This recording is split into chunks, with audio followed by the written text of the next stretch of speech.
اللہ تبارک و تعالیٰ نے اپنی محبت عطا کی۔ محبت جب انسان کے دل میں پیدا ہوتی ہے تو انسان سننا صرف محبوب کی باتیں چاہتا ہے، وہ دیکھنا صرف محبوب کو چاہتا ہے، اور وہ چاہتا یہ ہے کہ اس کا قلب محبوب کی تجلی کا محور و مرکز بن جائے، اس کا سینٹر بن جائے۔ اور اسی وجہ سے اللہ تبارک و تعالیٰ نے کلام مجید میں بندوں کو جو بہت ساری نعمتیں عطا کی ہیں، ان نعمتوں میں 3 نعمتوں کا خاص ذکر فرمایا ہے۔ اپنی ذات کا جہاں تعارف کرانا ہوا تو اللہ کے نبی صلی اللہ تعالیٰ علیہ وسلم سے حکم فرمایا کہ اے رسول گرامی وقار، آپ اعلان فرما دیجئے، قل هو الذی انشأکم، اللہ وہ ہے جس نے تم کو پیدا کیا، تم کو وجود بخشا، وجعل لکم السمع، اور تم کو سننے کی قوت عطا کی، والابصار، اور دیکھنے کی قوت عطا کی، والافئدہ، اور دل جیسی عظیم نعمت عطا کی۔ کس لیے؟ لعلکم تشکرون، تاکہ تم اللہ تبارک و تعالیٰ کے شکر گزار بن جاؤ کہ اللہ تبارک و تعالیٰ نے تم کو اتنی نعمتیں عطا کی ہیں۔ تو اللہ تبارک و تعالیٰ نے ان 3 نعمتوں کا خاص تذکرہ فرمایا، اس لیے کہ بندہ مومن جو بھی اللہ تبارک و تعالیٰ کی ذات پر ایمان رکھتا ہے، اللہ کے رسول صلی اللہ تعالیٰ علیہ وسلم کی عظمتوں پر ایمان رکھتا ہے، اس کی خواہش صرف یہ ہوتی ہے کہ وہ محبوب کی باتیں سنے، محبوب کو دیکھے، اور محبوب کو اپنے سینے میں بسا کر کے رکھے، اور اس دل میں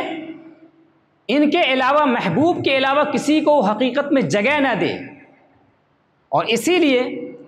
اللہ تبارک و تعالیٰ نے قرآن مجید میں یہ بھی ارشاد فرمایا کہ دیکھو یہ جو نعمتیں جتنی ہم نے تم کو عطا کی ہیں، ان نعمتوں کے بارے میں سب کے بارے میں حساب ہوگا،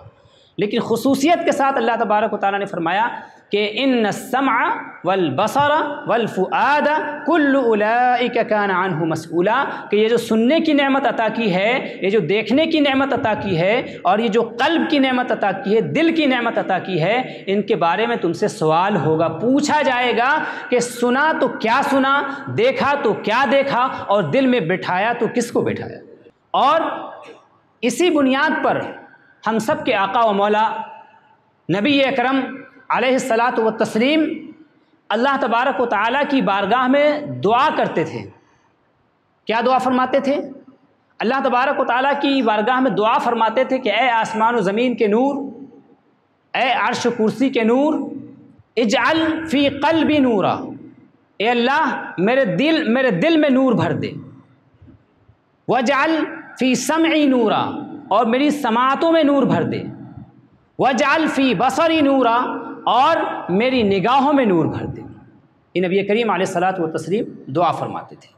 اسی لیے دعا فرماتے تھے تاکہ امت کو یہ تعلیم ہو سکے کہ جب ہم ایمان لے آئے ہیں، اللہ تبارک و تعالیٰ کے قرب کے راستے پر ہم چل پڑے ہیں، تو مومن کی شان صرف یہ ہونی چاہیے کہ وہ سنے تو محبوب کو، دیکھے تو محبوب کو، اور اپنے دل میں بسائے تو صرف محبوب کو۔